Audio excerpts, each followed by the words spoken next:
Mesdames et messieurs, bonjour à toutes et à tous et bienvenue à cette session de panel dans le cadre de la Journée mondiale de la métrologie de 2025, organisée par Métrologie pour tous et Métrosyllab. Je suis Josette Konza, je serai la modératrice de cette discussion qui portera sur le rôle de la métrologie dans le passé, le présent et le futur. Nous avons le plaisir d'accueillir 3 professionnels de la métrologie représentant 3 pays d'Afrique qui vont partager avec nous leurs expériences et leurs visions.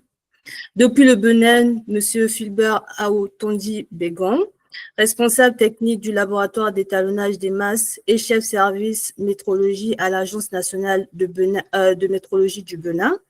Monsieur Mamadou Ibra Gom du Sénégal, analyse qualiticien auditeur métrologue et responsable de la fonction métrologie, chef division unité métrologie et maintenance à la direction de contrôle de la qualité des médicaments et d'autres produits de santé de l'Agence sénégalaise de réglementation pharmaceutique.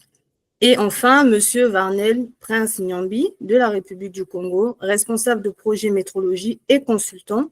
Merci à vous tous d'avoir accepté de partager votre expertise avec nous aujourd'hui. Nous allons aborder 3 grandes parties, le passé, le présent et le futur de la métrologie. Pour commencer, regardons ensemble l'histoire de la métrologie, ses origines, ses fondements et ce qu'elle nous a appris. Monsieur Nyambi, pour poser ce décor, je me tourne vers vous.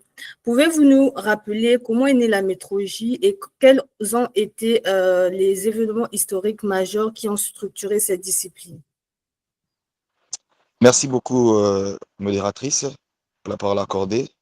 Voilà, pour l'origine de la métrologie, localement, la métrologie est née vers les 4e millénaires en Mésopotamie, en actuel Irak, et située entre l'Euphrate et le Tigre à l'époque. Cette région, considérée comme le berceau de la civilisation, a vu paraître les premiers échanges. Alors, cette civilisation a toujours cherché à mesurer et attribuer des grandeurs à toutes sortes de choses qu'elle mesurait, surtout ce qui devait être acheté ou payé. Et une des premières grandeurs qu'ils ont cherché à standardiser fut celle de la longueur puis du poids. Afin d'assurer un commerce fiable et une construction durable, est née la nécessité de créer un élément juste, naturel, capable de trancher les parties prenantes et lors des conflits liés aux échanges. Cet élément de référence, considéré comme juste et exact, a progressivement pris en fait le dessus une forme concrète de la société ancienne. C'est ce qu'on appelle aujourd'hui les étalons. Alors, il y a plusieurs événements et mutations qui ont commencé à suivre pour pouvoir normaliser la métrologie. Dans l'ancien régime d'où j'ai parlé jusqu'au 1795, chaque région avait ses propres unités. Les échanges étaient compliqués. Et après 2 dates significatives, en 1795, la France adopte officiellement le mètre comme unité de base définie comme le quart du méridien terrestre. Et 1799, il y a eu le dépôt de prototypes du mètre et du kilogramme en platine. C'est d'où l'on parle de la naissance du système métrique. Et le 20 mai 1875, c'est la signature de la convention du mètre par 17 pays à Paris. Et cela a engendré la création du Bureau international des poids et des mesures que nous connaissons aujourd'hui, le BPM. Et ensuite, dès le début du XXe siècle, les laboratoires nationaux de métrologie de les industries ont commencé à croître, les petits industrialisés ont commencé à croître. Après les années 1990 et 2000, la norme ISO 9001 liée à la qualité et 17025 liée aux compétences laboratoires impose des exigences de traçabilité et métrologique. C'est dans cet ensemble d'étapes que s'est structurée la métrologie fondamentale ou scientifique, après la métrologie légale, puis la métrologie industrielle. Merci, je crois que j'ai répondu à vos questions, madame. Merci, Monsieur Nyambi, et je vous prie d'activer votre caméra parce que nous ne vous avons pas vu. Et j'invite également tous les intervenants, donc Monsieur Fulbert Begon et Monsieur Mamadou Ibrahim Gom, d'activer leur caméra. Donc, poursuivons avec une étape majeure, avec l'uniformisation des mesures. Monsieur Begon, comment la mise en place du système international d'unité a-t-elle transformé la science des mesures?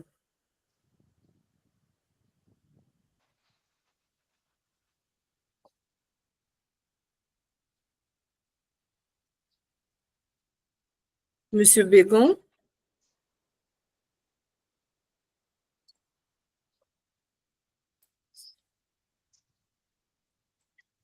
Je vais me tourner vers Monsieur Gom. Qu'a-t-on appris du passé de la métrologie qui pourrait nous éviter des erreurs dans les systèmes de mesure actuels ou futurs?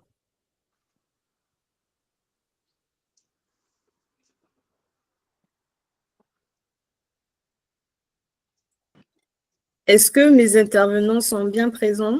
Je ne vous écoute pas. Oui, merci Madame la modératrice. Excusez-moi, je n'ai pas allumé mon micro. J'espère que vous m'entendez bien. Oui. Donc, vous dire merci par rapport à l'invitation dans un premier temps. Et pour répondre rapidement par rapport à votre question, je dirais que ce qu'on a appris du passé par rapport à la météorologie, c'est une leçon qui est essentielle. Et ce que l'on peut tirer de ce passé en matière de système de mesure est l'importance de la standardisation et de l'universalité de tout ce qui est mesure. Autrefois, comme l'a dit mon prédécesseur, chaque région utilisait ses propres unités de mesure, à savoir le pied du roi, les toises ou bien des livres, ce qui causait d'énormes confusions, d'erreurs de calcul et freinait aussi le commerce, la science et tout ce qui est coopération internationale. Je vais en citer quelques-unes de leçons majeures qui ont permis d'apprendre et d'éviter aujourd'hui ou à l'avenir certaines erreurs. La première, c'est la nécessité d'universaliser tout ce qui est système de mesure, c'est-à-dire avec l'adoption du système métrique puis du système international, ça a montré qu'un langage commun de mesure favorise beaucoup plus la clarté, la fiabilité et la coopération scientifique et commerciale. Dans un deuxième temps, on peut aussi dire l'importance de baser les mesures sur des constantes physiques, parce que dans le passé, ces unités étaient basées sur des objets physiques qui pouvaient varier ou être détruites, comme le mètre étalon en platine, par exemple. Donc aujourd'hui, on a préféré des définitions qui sont basées sur des constantes universelles, comme la vitesse de la lumière, ce qui rend les mesures plus précises et durables. Il y a aussi le rôle central de la précision et de la traçabilité. Il ne faut pas oublier que les erreurs de mesure historiques, notamment ce qu'on a connu à travers tout ce qui est ingénierie ou navigation, et qui ont causé des accidents qui ont été coûteux, ce qui signifie ou souligne l'importance de toujours vérifier, d'étalonner et d'assurer tout ce qui est traçabilité des instruments. En 4, on peut aussi citer la prise en compte de l'accessibilité, c'est-à-dire un bon système de mesure doit être compréhensible, utilisable pour tous, afin d'éviter les erreurs liées à une mauvaise interprétation ou à un manque de formation. On peut citer les scientifiques, les ingénieurs, les commerçants et même les citoyens qui utilisent des mesures et qui n'ont aucune connaissance par rapport à ces mesures. Et en dernier, je pourrais dire l'importance, Madame la Présidente, de l'interopérabilité de l'évolution technologique, c'est-à-dire les systèmes de mesure pouvoir évoluer avec les avancées technologiques, tout en restant compatible avec les systèmes existants pour éviter la rupture ou des confusions. Je vous remercie par rapport à la question. Merci.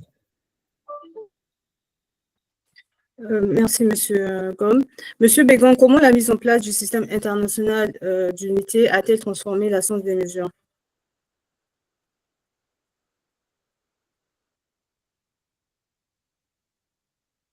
Monsieur Bégon, vous êtes là?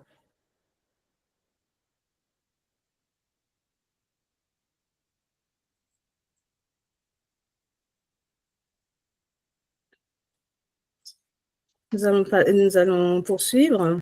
Donc, je vais me tourner vers Monsieur Nyambi. En regardant l'histoire de la métrologie, quel héritage ou quelle philosophie la métrologie doit-elle absolument conserver, même dans un monde de plus en plus numérique? Je ne vous entends pas bien. Parlez. Je ne vous entends pas bien. Est-ce que vous m'entendez? Là, je vous entends, merci. En regardant l'histoire de la métrologie, quel héritage ou quelle philosophie la métrologie doit-elle absolument conserver, même dans un monde de plus en plus numérique? Voilà, en parlant de l'héritage de la philosophie de la métrologie, le premier point, c'est surtout de savoir rechercher la vérité par une référence, même si on n'atteindra jamais en fait la précision. Et les valeurs que je peux continuer à dire, par exemple, c'est la justice technique. Ce que j'appellerais aussi l'intégrité intellectuelle, c'est-à-dire ne pas tricher ou donner des mesures fausses à cause du manque de compétences, c'est des valeurs que nous devons garder en fait au niveau de la métrologie. L'honnêteté, donner des mesures et des résultats traçables pour accorder. Le système de raccordement est un patrimoine pour moi, je dis toujours ça, pour la métrologie. Malgré les avancées scientifiques, il faudrait garder cette discipline du raccordement. Alors, et la rigueur. La rigueur aussi dont je parle, ce n'est pas en fait un management impulsif, mais je parle à des métrologues prêts à répéter des mesures quand elles semblent ne pas être justes pour atteindre les attitudes attendues. Voilà, on dit toujours traduire ou avoir la capacité d'exprimer les résultats effectivement, parce qu'un métrologue doit toujours connaître et toujours traduire des résultats. C'est ce qui est très, très important pour les métrologues.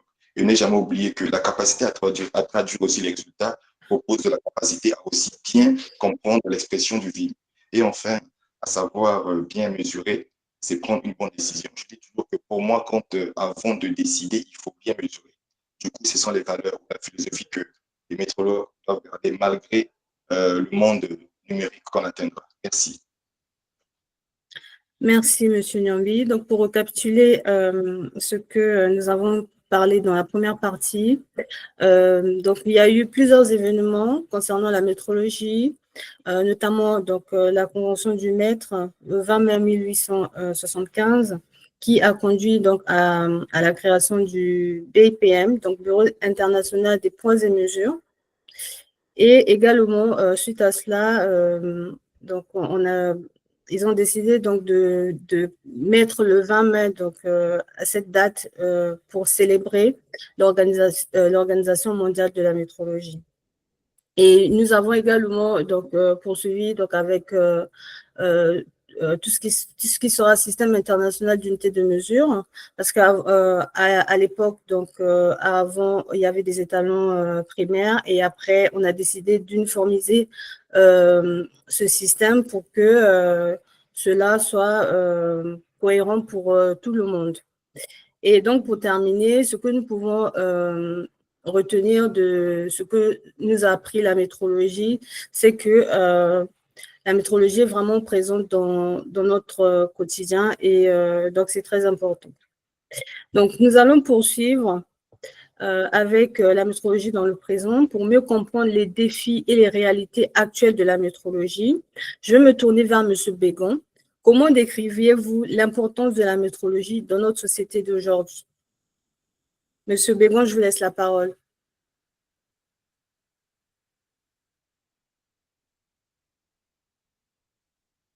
Merci, Madame Josette, pour la parole. Et il faut dire que la métrologie ou science de mesure joue un rôle fondamental. Elle est essentielle pour le bon fonctionnement de presque tous les secteurs d'activité. Je prends le cas de l'industrie et de la production. La métrologie permet de garantir la conformité des produits aux normes et aux spécifications. Elle permet également l'optimisation des processus en aidant à réduire les rebuts, à améliorer l'efficacité et à assurer la reproductibilité de la production. Dans le secteur du commerce, elle permet de garantir l'équité dans les échanges en assurant la qualité des mesures. Elle soutient la confiance entre producteurs, fournisseurs et consommateurs.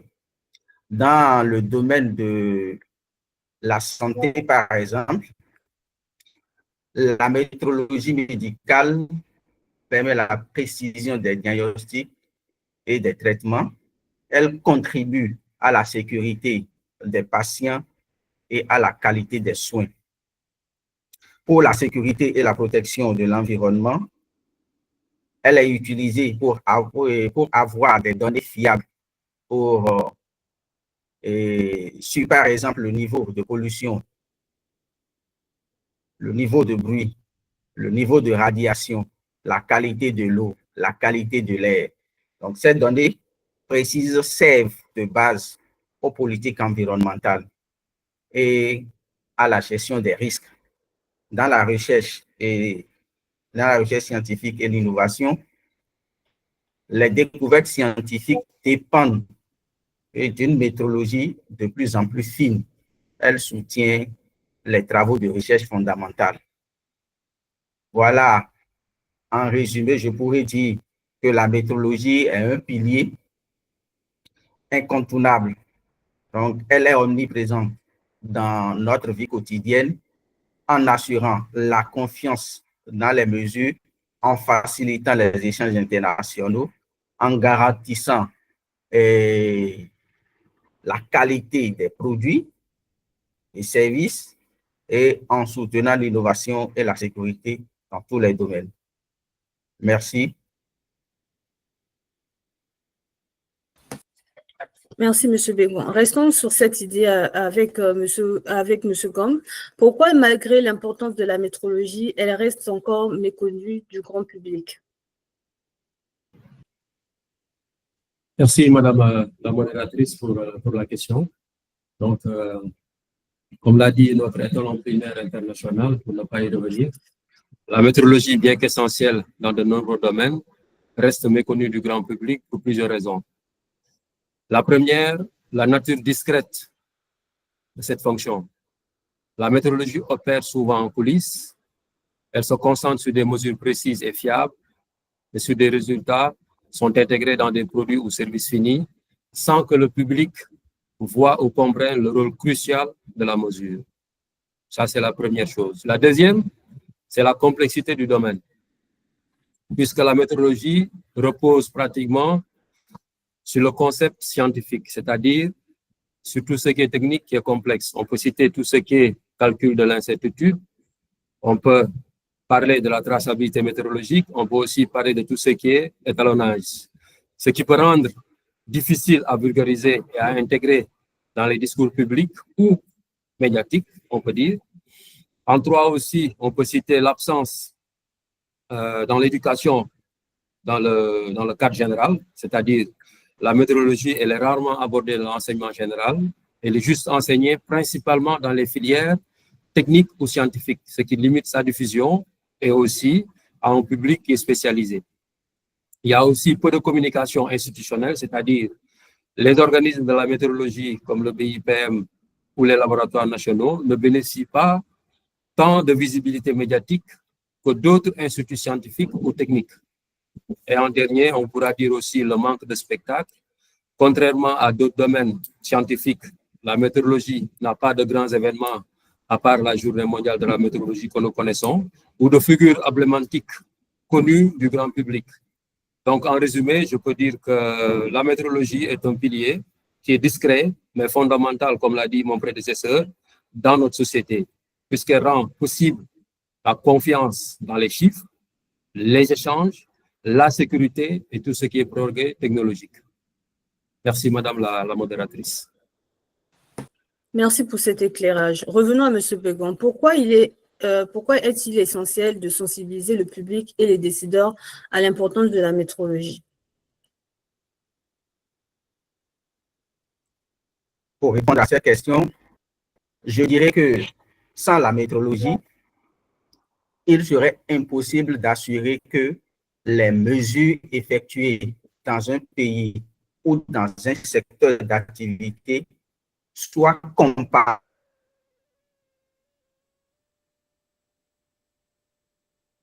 avec celles d'un autre pays ou d'un autre secteur, ce qui compromet la qualité, la sécurité et l'équité.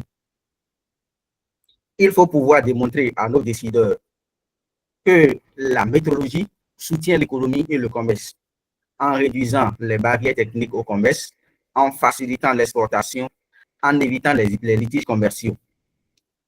Il faut également démontrer que la métrologie soutient la politique publique et la réglementation. Donc, les décideurs politiques ont besoin de savoir ou d'avoir des données fiables issues des mesures pour élaborer les réglementations efficaces, évaluer la politique publique et garantir la sécurité des citoyens. Alors, sensibiliser à la métrologie, c'est bâtir une société fondée sur la sécurité et la justice sociale. Sans elle, bien sûr, la métrologie, le progrès technologique et économique serait instable et inéquitable. Voilà un peu ce que j'ai à dire par rapport à cette question.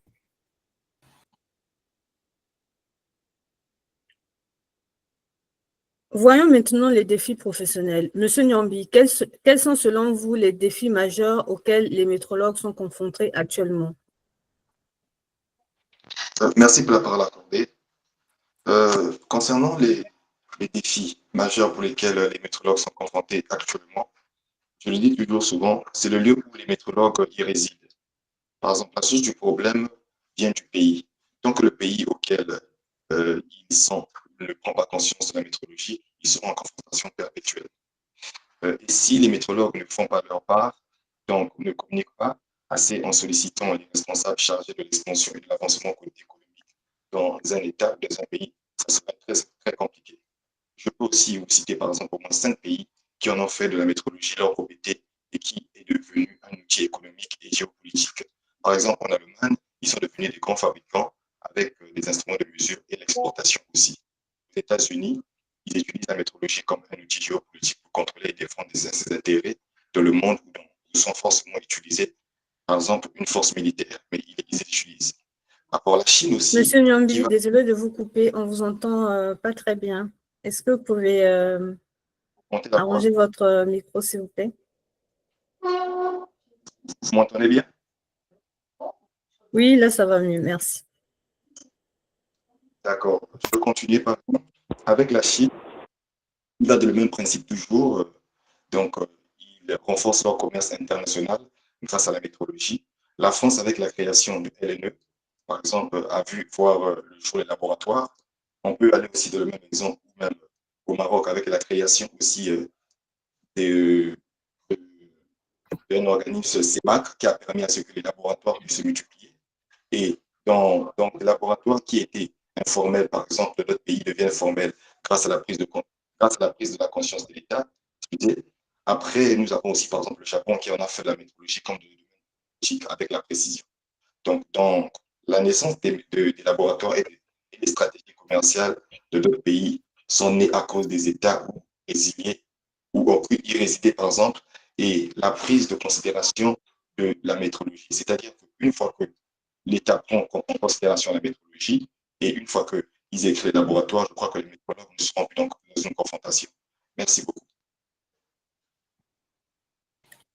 Merci, M. Nyambi. Et M. Gom, voyez-vous des opportunités pour les professionnels de ce domaine? Merci, Madame la modératrice. Effectivement, il y a énormément d'opportunités pour les professionnels dans ce domaine.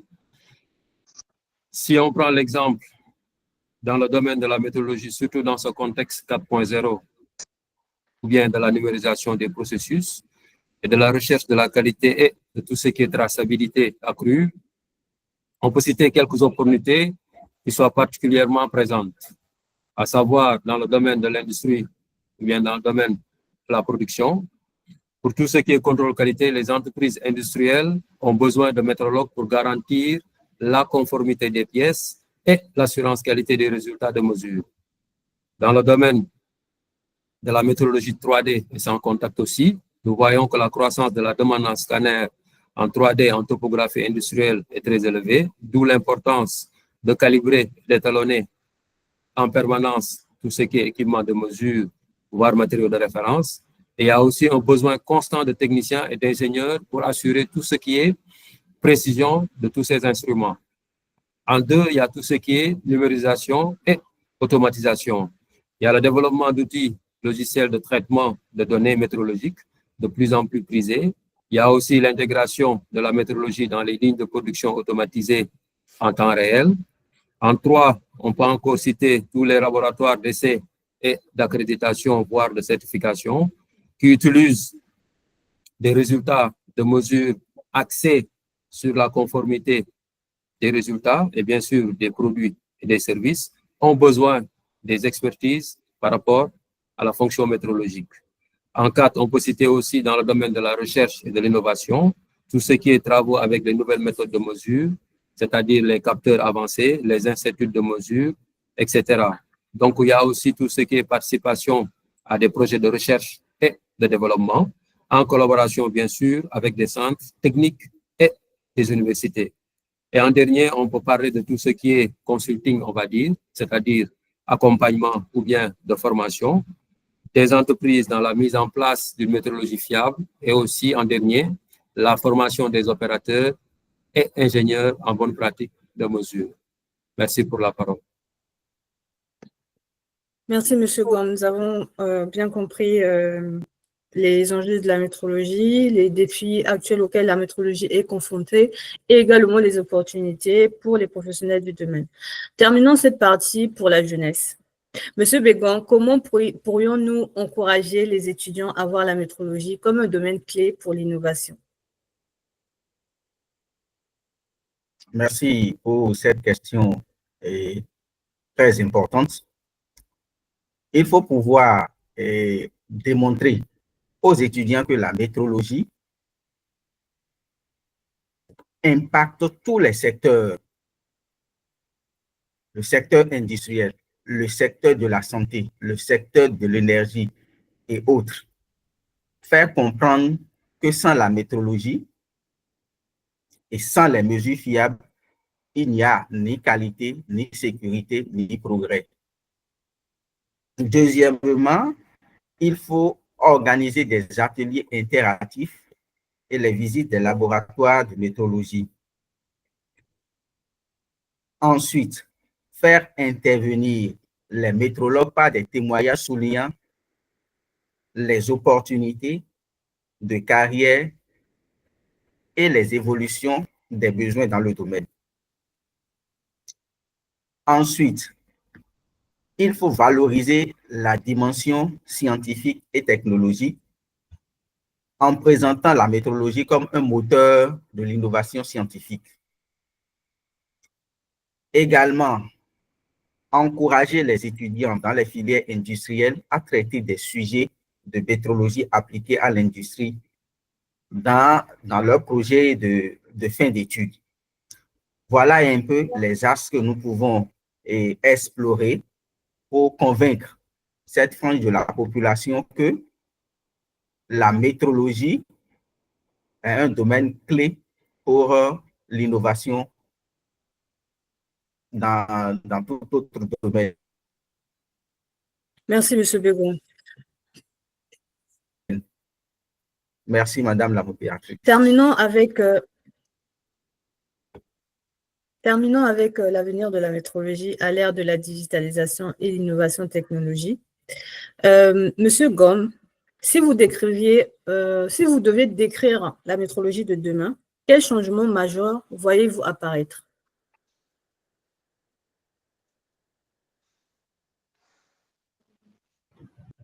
Merci, Madame la modératrice, par rapport à votre question concernant la méthodologie de demain, les changements majeurs auxquels on peut s'attendre. Pour demain, je dirais que la méthodologie connaîtra des évolutions majeures à plusieurs niveaux et qui doivent être, ou bien qui seront impulsées par les avancées technologiques. Les besoins industriels croissants, les exigences environnementales aussi vont être des piliers qui vont permettre à cette méthodologie d'être devant la scène par rapport à tout ce qui est conformité, on va dire. On peut citer quelques principaux changements attendus par rapport à cette évolution, ou bien ce changement. En premier, tout à l'heure, mon prédécesseur en a parlé par rapport à tout ce qui est numérisation et connectivité. Avec la 4.0, la métrologie sera de plus en plus intégrée au système de production via l'Internet des objets, c'est-à-dire l'OIT, avec des capteurs intelligents connectés en temps réel au système de contrôle. Tout ce qui est donné seront collectés, analysés et utilisés automatiquement pour optimiser tout ce qui est processus. L'intelligence aussi artificielle et le traitement des données en deux, on peut citer. Avec l'avènement de l'IA, cela permettra d'intégrer encore beaucoup plus, on va dire, de données, de mesures de façon autonome, de pouvoir identifier tous les dérives qu'on peut y voir, prévoir aussi des défauts ou des pannes par rapport à tout ce qui est maintenance prédictive, on va dire, et permettra aussi d'optimiser tout ce qui est tolérance. En trois, on peut dire la miniaturisation et la portabilité des instruments, c'est-à-dire les équipements sont de plus en plus compacts, si on voit. Donc ça aussi, ça peut jouer sur la mobilité et la faisabilité à utiliser sur le terrain tout ce qui est météorologie directement en ligne de production, tout en réduisant, on va dire, les besoins de laboratoire qui sont centralisés. Il y a aussi la traçabilité numérique et le blockchain, qui n'est rien d'autre que la traçabilité des mesures et des étalonnages qui passera normalement par tout ce qui est enregistrement au niveau des registres numériques qui doivent être sécurisés et qui doivent garantir aussi tout ce qui est transparence et l'intégrité des données. Il y a aussi l'évolution des compétences par rapport à la météorologie, parce qu'on ne va pas tout confier aux IA. Certes, l'IA va remplacer le fait d'avoir énormément de données, mais ça ne va pas remplacer le rôle de la météorologie par rapport à tout ce qui est, on va dire, raccordement ou étalonnage des étalons ou bien des équipements de mesure. Il y a aussi tout ce qui est cybersécurité et les outils numériques de plus en plus fondamentaux. Donc, je pense que j'ai un peu répondu par rapport à la question posée concernant les changements auxquels on peut s'attendre par rapport à cette fonction. Merci beaucoup.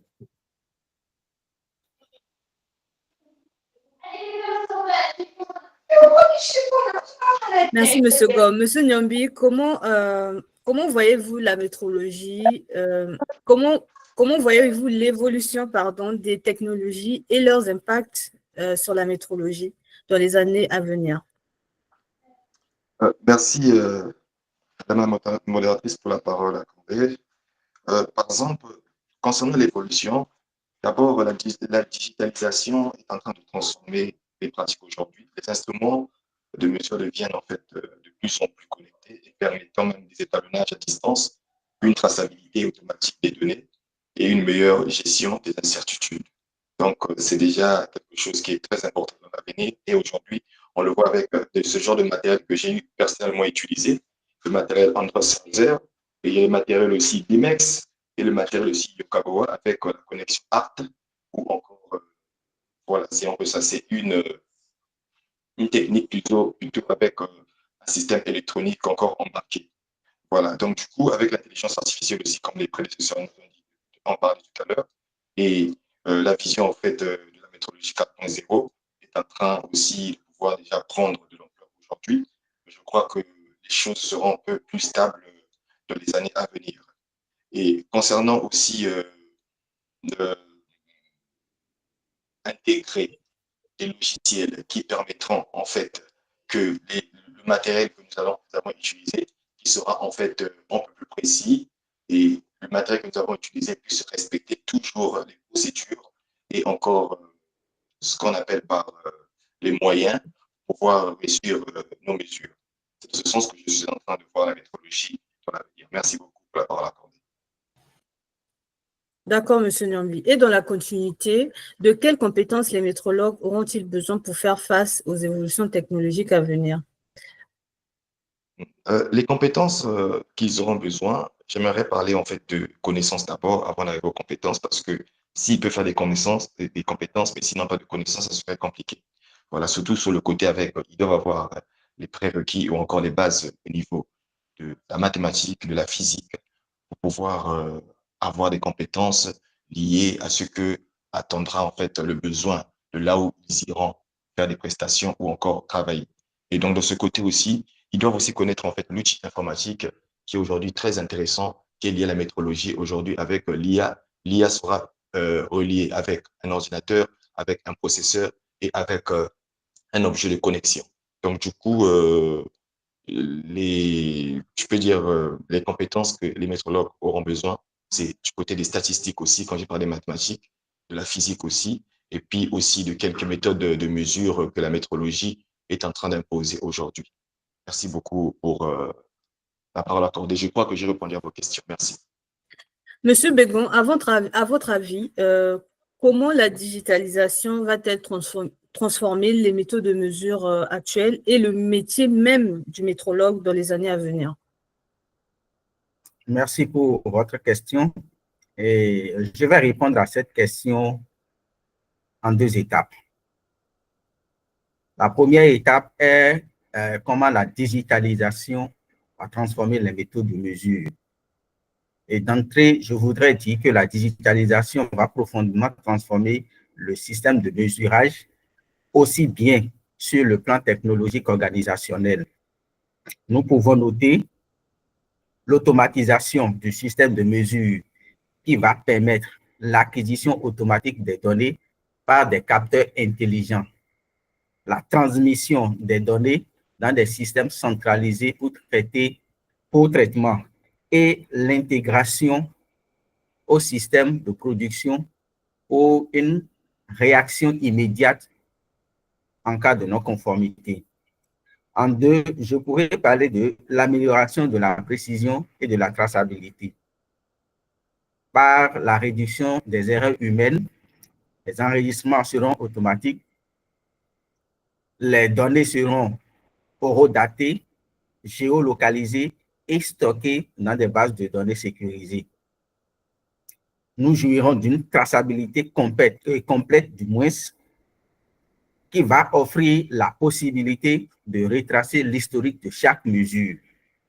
Sur le point de l'analyse des données, on aura des méthodes d'analyse de données avancées sur le plan de l'analyse prédictive, l'identification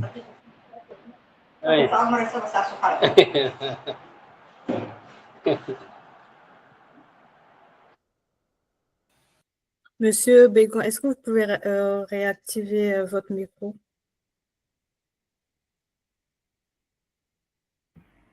Toutes mes excuses. Je disais tantôt que la transformation va conduire à l'automatisation du système de mesure, ok, qui va permettre l'acquisition automatique des données par des capteurs intelligents, la transmission des données dans un système centralisé pour traitement et l'intégration au système de production pour une réaction immédiate en cas de non-conformité. Et en deux, je parlais de l'amélioration de la précision et de la traçabilité par la réduction des interventions, les enregistrements automatiques et des données. Les données seront horodatées, géolocalisées et stockées dans des bases de données sécurisées. Nous jouirons également d'une traçabilité complète qui offre la possibilité de retracer l'historique de chaque mesure. Nous aurons des méthodes d'analyse avancées sur le plan prédictif, ce qui permettra d'identifier les dérives avant qu'elles n'impactent la production. Nous aurons l'optimisation en temps réel, donc ajustement automatique des paramètres de production. Également, la digitalisation permettra la mobilité et l'accessibilité facile, donc l'accès à distance. Donc, on pourra avoir la possibilité de consultation, de contrôle des données de mesurage à partir d'un téléphone, à partir d'un smartphone, à partir d'un PC. La surveillance à distance également, en temps réel des équipements et de leur performance. Et en deuxième lieu, je veux dire, en ce qui concerne l'impact de la digitalisation sur le métier du météorologue, nous avons l'apparition de nouveaux outils d'enregistrement ou d'environnement numérique, tels que les logiciels de météorologie, les capteurs connectés pour la mesure en continu et les bases de données numériques pour la gestion des étalonnages, de l'historique et de la traçabilité. La météorologie va passer à un rôle stratégique dans l'entreprise. Elle devient un acteur clé de l'amélioration continue et de la transformation numérique en participant à la définition des chaînes de mesure intelligentes, à l'analyse des données pour détecter les tendances d'anomalies ou de dérives et la conception des processus automatisés incluant les contrôles intégrés. Donc, la digitalisation va entraîner une montée en compétences. Le métrologue doit désormais maîtriser les outils numériques, développer des compétences en analyse de données, statistiques. Le métrologue doit avoir une connaissance des réseaux industriels, des protocoles de communication, avoir une connaissance dans la cybersécurité. Donc, cette montée de compétences conduira à l'apparition de nouveaux rôles tels que le rôle de métrologue, data analyst, le responsable de métrologie digitale, l'expert en métrologie 4.0, coordonnateur d'OIT, pour ne citer que ceux-là. Donc, voilà un peu les transformations que la digitalisation peut apporter, tant dans le système de mesure que dans la fonction du métrologue. Je vous remercie. Restons dans les mutations technologiques. Monsieur Gomme, avec l'émergence de l'intelligence artificielle et de l'Internet des objets, comment la métrologie peut-elle s'adapter sans compromettre la rigueur scientifique? Merci pour la question. Donc, je dirais que pour ne pas compromettre du moins cette rigueur scientifique, la métrologie en tant que science doit évoluer pour intégrer les technologies émergentes comme l'intelligence artificielle et l'Internet des objets, tout en conservant sa rigueur scientifique. On peut citer quelques pistes qu'on peut adopter par rapport à cette évolution, à savoir l'utilisation de l'IA pour le traitement des données. L'IA peut analyser en temps réel de grandes quantités, on va dire, de données issues des capteurs connectés, détecter les anomalies aussi et améliorer la précision des mesures à condition que les algorithmes soient rigoureusement validés et traçables. En deux, on peut citer la traçabilité et l'incertitude qui doit être maîtrisée. Même avec des systèmes intelligents, la méthodologie doit continuer à garantir la traçabilité des mesures aux étalons nationaux, voire internationaux, et maîtriser tout ce qui est incertitude. Cela exige de nouveaux protocoles qui doivent être adaptés aux systèmes automatisés et aux environnements distribués. En trois, on peut dire les capteurs intelligents et Internet des objets. L'intégration de ces capteurs connectés aux environnements distribués peuvent permettre des mesures en continu, mais leur fiabilité dépend d'une calibration régulière, automatisée si possible, et d'un contrôle qualité intégré dans la conception. En quatre, la méthodologie numérique, c'est-à-dire la numérisation des étalons, la blockchain pour la certification des mesures, ou encore les jumeaux numériques sont des solutions qui vont permettre de combiner l'innovation et les exigences métrologiques. Et en dernier, tout ce qui est normes et éthique, c'est-à-dire de nouvelles normes doivent pouvoir encadrer l'usage de l'IA, l'Internet, l'intelligence artificielle et des objets connectés en métrologie, notamment en ce qui concerne la transparence des algorithmes et la cybersécurité des données de mesure. En résumé, je pourrais dire que la rigueur scientifique de la météorologie peut être conservée, voire renforcée par l'IA et l'IoT, à condition que ces technologies soient intégrées dans le cadre rigoureux, fondé bien sûr sur la traçabilité, la validation et l'éthique. Merci. Merci, pour la Monsieur question. Gomme. Monsieur Bégon, dans le contexte de l'industrie 4.0, quel rôle la métrologie va-t-elle jouer pour garantir la fiabilité et l'efficacité des processus industriels?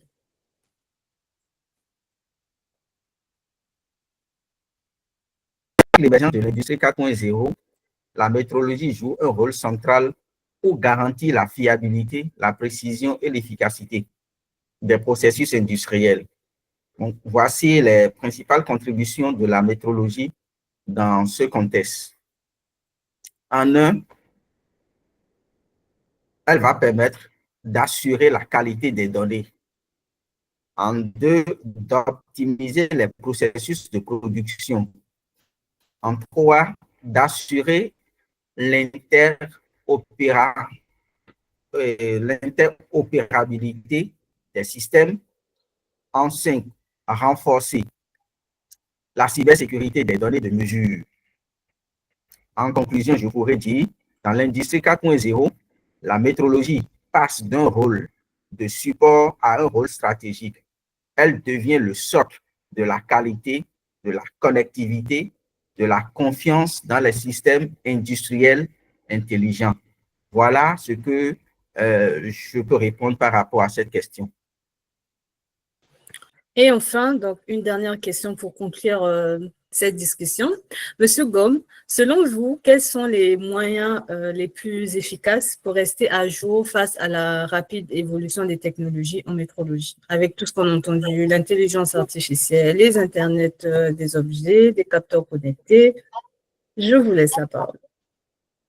Merci, Madame la modératrice, pour répondre par rapport à la question posée. Je dirais, pour rester à jour face à cette évolution rapide des technologies en métrologie, cela nécessitera une combinaison de veille stratégique, de formation continue et de mise en réseau. Comme l'a dit mon prédécesseur, notre étalon primaire international. Donc, pour citer quelques moyens plus efficaces par rapport à cette évolution, on va dire, technologique, le fait de participer à des conférences ou bien à des salons spécialisés, ce sont des événements qui permettront de découvrir des dernières innovations, d'échanger avec des experts et d'identifier des tendances émergentes dans un premier temps. Dans un deuxième temps, suivre des formations continues, c'est-à-dire par rapport à tout ce qui est technologie qui évolue, et des modules de formation spécialisés, que ce soit en ligne ou bien en présentiel. Et cela va permettre, on va dire, de maintenir nos compétences à jour, nous, les métrologues, et face aussi à la nouvelle avancée de l'IA. En trois, faire des lectures par rapport à des revues scientifiques. Il y a des publications qui sont disponibles comme Métrologia, il y a Sensor ou des revues que l'OIML met à disposition, ou bien le BIPM qui offre des informations de fond et de développement actuel. Il faudra aussi, en cas de s'abonner à des bulletins de veille technologique. Je peux en citer le NIST, National Institute of Standards and Technology, ou des centres de recherche qui publient régulièrement des bulletins ou des alertes technologiques. En cinq, l'utilisation des réseaux professionnels, comme nous le savons avec notre panel avec LinkedIn, ou bien assister à des groupes de discussion spécialisés ou des forums techniques qui vont permettre de suivre les débats actuels et de poser des questions et d'apprendre des autres. Ça aussi, c'est hyper important. Faire des collaborations aussi entre laboratoires accrédités ou des centres de recherche et de développement. Ce sont des partenaires qui sont souvent à la pointe de l'innovation et peuvent être des sources précieuses de collaboration ou bien d'information. Et en dernier, intégrer tout ce qui est projet collaboratif ou normatif, c'est-à-dire participer à l'élaboration des normes nouvelles avec la nouvelle technologie ou à des projets de recherche européens ou internationaux, ce qui permettra une immersion, on va dire, directe dans l'évolution technologique. Je pense que, Madame la modératrice, c'était la dernière question par rapport à que vous m'avez posé sur l'évolution, on va dire, rapide de cette technologie en météorologie. Je vous passe la parole. Merci à vous. Oui, c'est ça, c'était bien la dernière question. Donc, avant de clôturer cette session, nous allons maintenant passer à un échange avec le public. Donc, si vous avez des questions, n'hésitez pas à les écrire dans le chat. Et si vous souhaitez intervenir ou partager une contribution, vous pouvez simplement lever la main pour que nous vous donnions la parole. Nous avons 10 minutes, donc nous restons à votre écoute.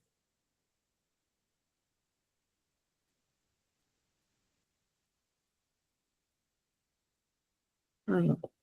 Bonjour, en anticipation des QIA, quels sont les pays africains où la métrologie est bien avancée, où en sont les autres? Alors, merci Monsieur El Diaye Sedi pour cette question. Et notamment, donc ça sera plus par rapport au panel 2 qui est plus sur l'Afrique, donc l'impact de la métrologie en Afrique, résultats et défis. Donc cette question, vous pourrez la poser dans le panel 2.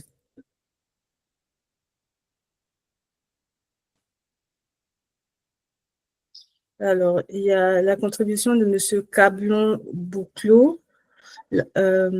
La faute principale de nos ancêtres a été de ne pas formaliser la qualité de nos savoirs, car la mesure a toujours existé chez nous.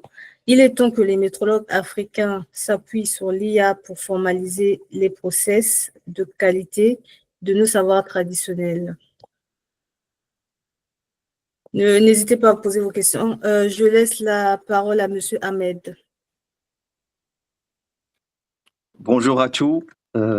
Merci pour ces informations enrichissantes. J'ai toute une petite question concernant l'incertitude de mesure ou bien l'incertitude d'étalonnage. Est-ce que la digitalisation va impacter cette hypothèse, je dirais, de l'incertitude de mesure ou pas? Merci. Merci, M. Ahmed, pour cette question. Je vais laisser la parole à M. Mamadou Gom pour répondre à cette question.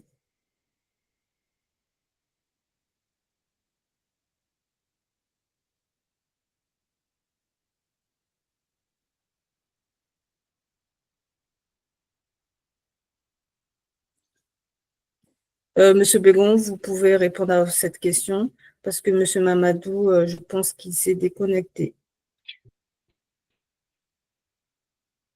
D'accord. Merci. Et je remercie la modératrice. Je remercie M. Ahmed pour cette question. Et je dirais oui, la digitalisation va vraiment impacter sur tout ce qu'on appelle évaluation d'incertitude. Et comme je l'ai dit dans mon intervention, la digitalisation permettra la réduction de beaucoup d'erreurs et la précision des mesures. Et quand on parle de mesures plus précises, c'est qu'on fait allusion au fait de minimiser l'incertitude. Donc, nous aurons des incertitudes de plus en plus faibles.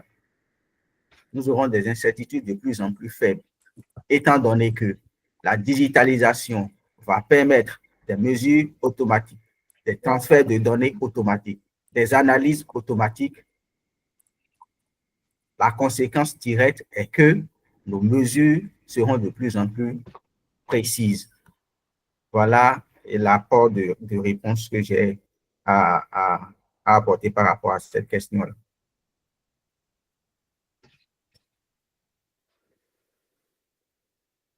Est-ce que vous permettez une contribution à cette réponse? Oui, allez-y, monsieur El Hadi.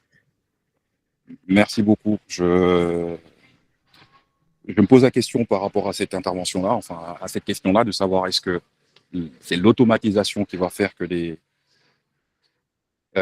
incertitudes vont être plus précises? Est-ce que c'est l'avancée de l'instrumentation?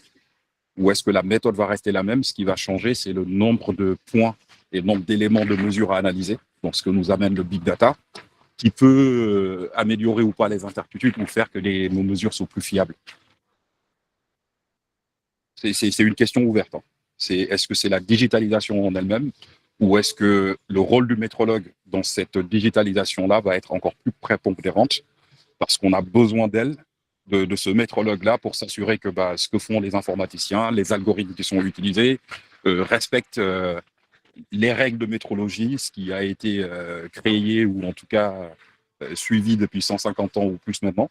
Parce que la mesure en soi, en fait, on mesure tous les jours et tout le monde mesure. C'est peut-être de ça aussi qu'on souffre et c'est pour ça que je vous remercie pour ce thème et vos contributions sur LinkedIn à vulgariser la métrologie. En fait, tout le monde fait de la métrologie. Le matin, quand on regarde l'heure ou quand on chronomètre quelque chose, on fait de la métrologie. Par contre, les applications pour lesquelles on utilise le terme de métrologue, sont effectivement des applications industrielles, de la santé, de la métrologie légale, parce que celles-là, elles sont instituées. Et dans ces domaines-là et dans l'avancée de l'IA, du big data, des nouvelles machines et des choses comme ça, on a de plus en plus de données à analyser et l'informatique, l'automatisation vient nous aider à analyser de manière plus rapide ces phénomènes. Mais je pense qu'en même temps, c'est à ce moment-là qu'on a plus besoin du métrologue pour cadrer et s'assurer que les calculs qui sont faits, ils sont bons. Je ne sais pas ce que vous en pensez. Merci, M. El Diaye, pour votre contribution. Je vais laisser la parole à M. Nyambi pour apporter sa contribution sur cette partie. Oui, Madame Josette. Oui, on vous écoute. C'est concernant la digitalisation dont tu parlais. Oui, la digitalisation, le calcul d'incertitude et bien d'autres méthodes de mesure. D'accord. Excuse-moi pour l'éclaircissement. Qu'est-ce qu'il voulait? Excusez-moi, on peut reformuler. Ma question était que, est-ce que c'est l'IA ou le big data ou l'automatisation qui va améliorer les incertitudes de mesure, ou est-ce que c'est avec ces technologies-là, on augmente les mesures et les nombres de points de mesure, et du coup, on fiabilise de fait notre système, et est-ce que c'est pas à ces moments-là où on a plus besoin du métrologue pour s'assurer que les algorithmes et ce qui sont faits, ces points de mesure-là qui sont faits par les instruments, donc qui sont des points plus importants, plus nombreux, se fassent de manière fidèle à l'esprit de la métrologie et à ce qu'on en attend. Ah, d'accord. Merci pour l'éclaircissement. Ce dont vous parlez, je vois, j'essaie de comprendre. En fait, concernant la partie qui est reliée avec l'IA ou encore les procédures qu'il faut, voilà, en fait, ce qu'on va faire, par exemple, l'informaticien, il va créer un algorithme, appeler ça comme ça, et un algorithme qui va insérer tout ce qui est lié avec des procédures, avec des points, et ainsi de suite. D'accord? Oui, on vous écoute, monsieur Nyambi. Toutes les informations que les procédures auront besoin à travers l'algorithme. L'opérateur chargé de saisir l'informaticien, il va introduire toutes ces informations. Et ces informations seront comme générées ou encore bloquées, comme actuellement avec des technologies comme le cloud. Et ce cloud-là sera relié avec, par exemple, un appareil de mesure. Et un appareil de mesure, par exemple, je suppose, c'est comme un four à étalonnage qui sera porté par un opérateur et pour aller faire des mesures. C'est-à-dire que le métrologue a le droit de pouvoir gérer l'interface du four, mais l'interface du four a un appareil, ou encore appelé encore, je peux appeler ça comment, un système embarqué électronique qui a des informations qui ont été stockées à travers un algorithme. Et sur l'interface, il y a comme on a ce qu'on appelle par une interface qui permettra de rentrer les procédures. Et le métrologue est, lui, formé. Il connaît que les informations qui étaient envoyées dans, je suppose, le matériel embarqué, qui est par exemple un four de température, c'est un matériel qui respecte en fait les procédures. Et le métrologue, avec sa formation, il n'aura pas du mal à pouvoir exécuter une opération de mesurage à travers ce qu'il a. Je crois que j'ai répondu à votre question.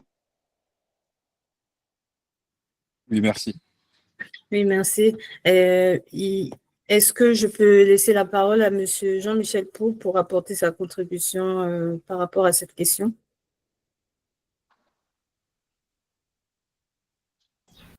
C'est gentil de noter que je suis là, merci. Je suis en week-end, là. Je suis venu juste vous écouter. Bonjour Jean-Michel. Bonjour. Oui, je fais le tour, je connais pas mal de monde dans cette assemblée.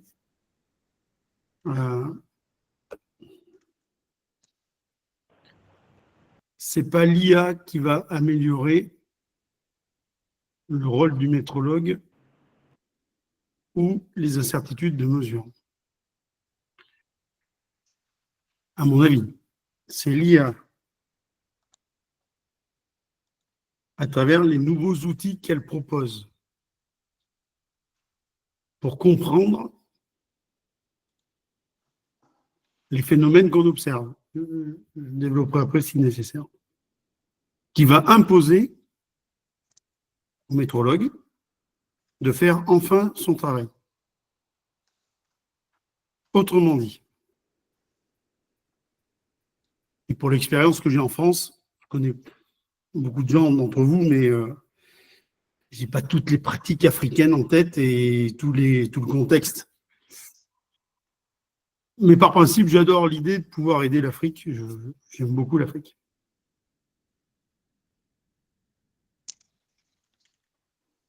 Moi, j'ai eu la chance de voir démarrer la métrologie en Occident. La métrologie au sens où vous l'entendez aujourd'hui. Celle que vous avez appris à l'école. J'entends parler de traçabilité, d'incertitude, très, très bien. Bon, ok. Ça, ne nous voilons pas la face. On ne va pas faire une conférence ici.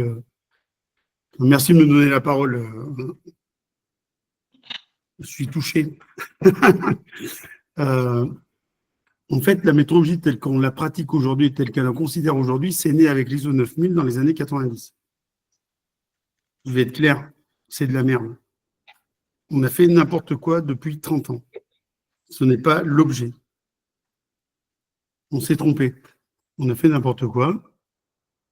Pour répondre à des questions des auditeurs, qualité, qui comprennent rien à la métrologie. Et donc, on a apporté des réponses idiotes à des gens qui ne connaissent pas notre métier.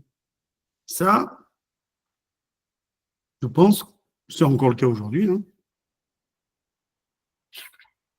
Mais que ça va évoluer. Ça va évoluer pourquoi? Parce qu'on a un nouvel outil à notre disposition. Enfin, les industriels, je pense que vous vous trompez. J'ai entendu beaucoup de choses sur lesquelles, alors, pour tout vous dire, j'étais convaincu il y a quelques années que le métrologue devait devenir data scientist. Autrement dit, devait comprendre, utiliser, mettre en œuvre les nouveaux outils qui sont offerts à la communauté globale et notamment à la communauté industrielle pour améliorer les choses. Certains d'entre vous le savent bien, j'ai écrit un livre en collaboration avec un statisticien qui s'appelle Laurent Leblond, un ami, enfin devenu un ami, c'était pas un ami avant que j'écrive le livre, c'est devenu un ami parce qu'on a écrit un livre ensemble et c'est un peu grâce à lui qu'on l'a écrit. Parce que c'est lui qui m'a dit, il faut que tu écrives ce que tu sais. Voilà. Donc, et il m'a aidé sur le point de vue théorique.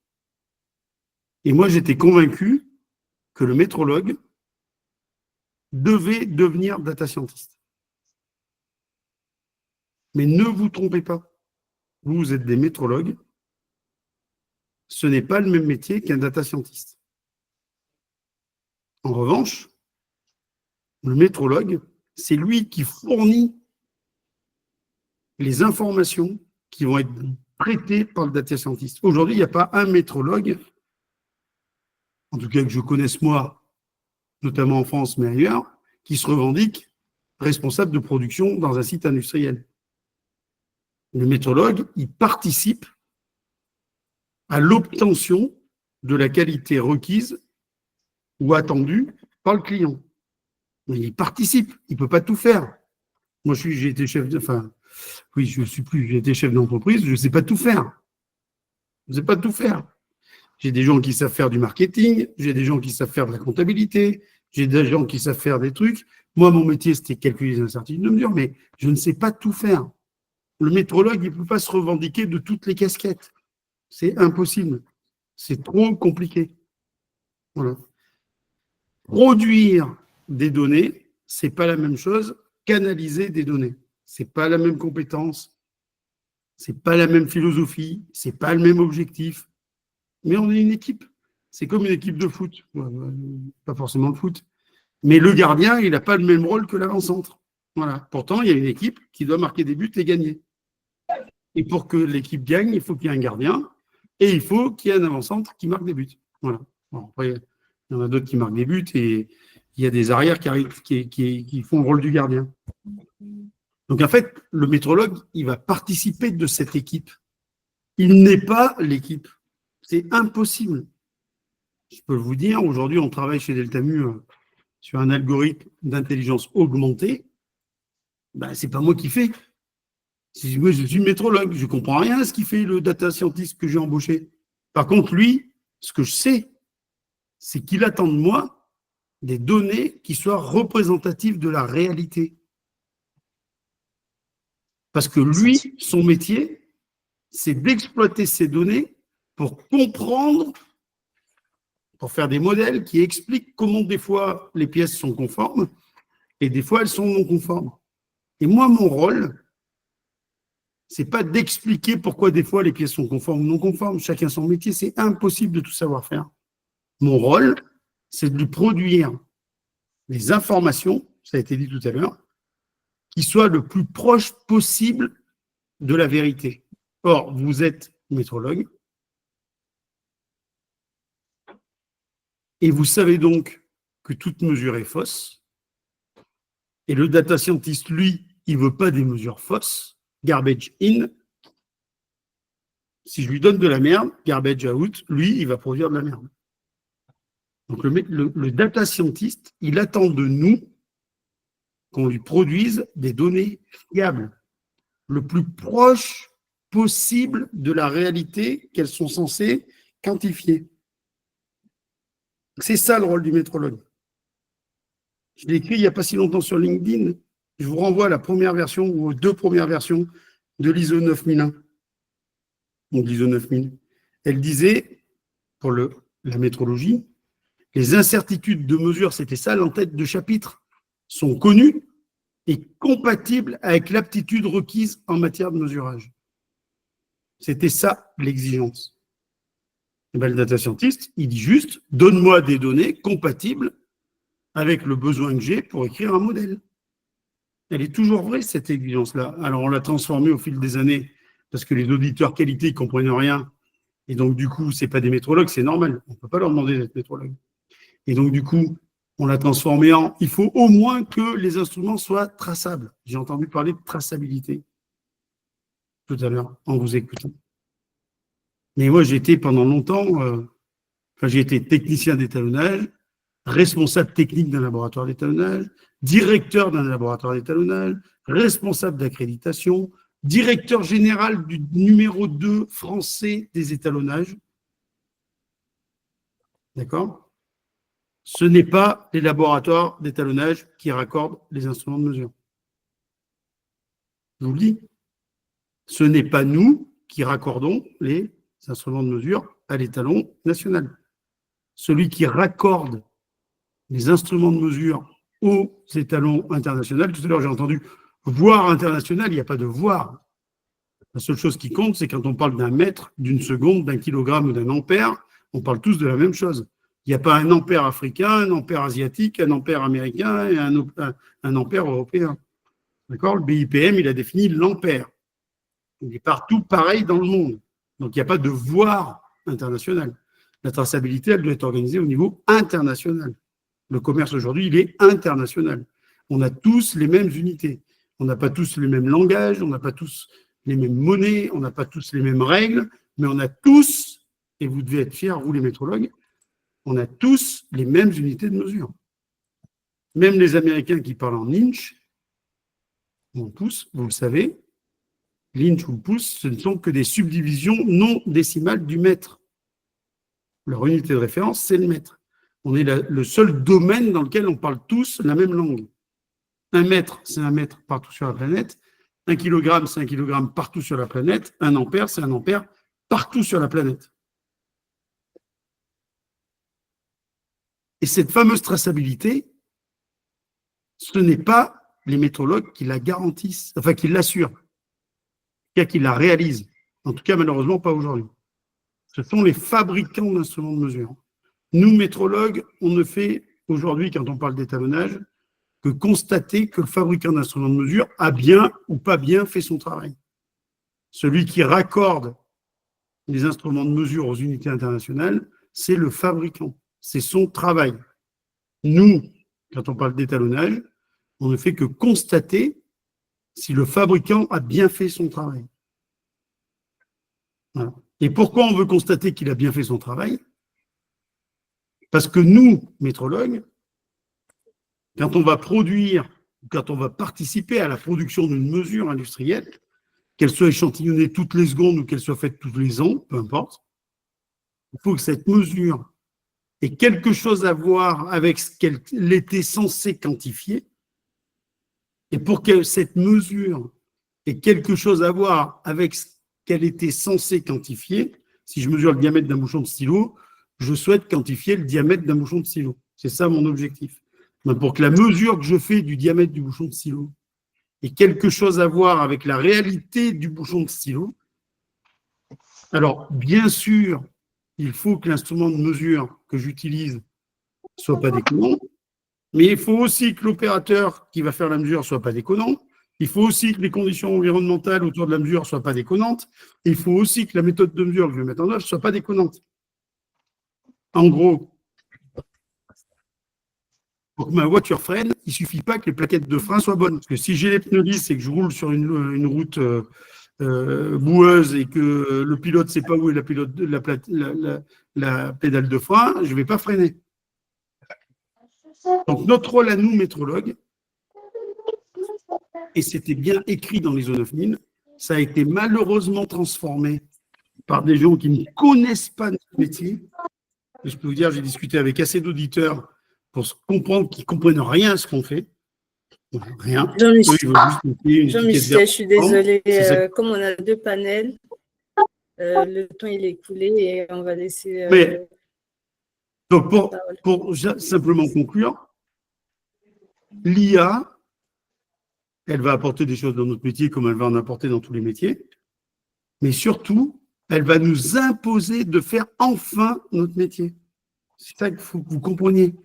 Bien sûr que comme dans tous les autres métiers, elle va nous aider, mais elle nous impose surtout demain de faire notre métier, c'est-à-dire garantir des mesures qui ont quelque chose à voir avec ce qu'on était censé quantifier. Et l'étude de mesure dans ce rôle-là, dans cet objectif-là, elle va avoir un rôle, non pas de j'ai fait un calcul pour faire plaisir à un auditeur qui me demande un calcul, c'est j'ai fait un calcul qui va me permettre d'améliorer le résultat de ma mesure pour qu'elle représente le mieux possible la réalité que j'étais en train d'essayer de quantifier. Donc c'est un outil qui va nous aider, mais c'est surtout un outil qui nous impose enfin de faire notre métier. Parce que notre métier, ce n'est pas de répondre aux exigences des auditeurs. Notre métier, c'est de participer à la performance de notre entreprise. Donc de fabriquer bon, du premier coup, tout le temps. Merci Jean-Michel. Donc, nous sommes à la fin du panel 1. Donc, je rappelle le thème, c'était le rôle de la métrologie dans le passé, le présent et le futur. Merci à toutes et merci à tous celles et ceux qui ont pu poser des questions et partager leurs réflexions, contributions. Ces échanges nous montrent à quel point la métrologie est très importante dans notre société. Un grand merci à nos 3 intervenants pour la clarté de leurs interventions.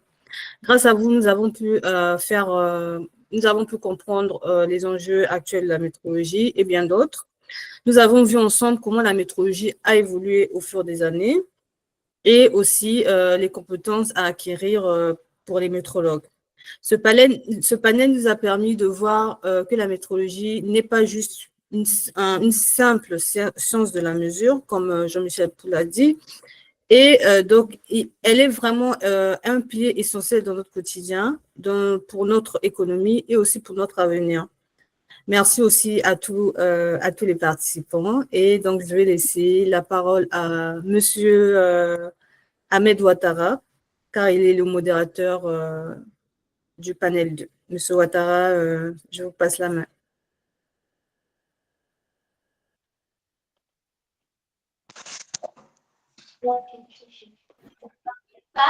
Bonjour à tous. Je tenais à remercier Josette Konza pour cette belle modération. Aussi profiter pour remercier tous les panélistes.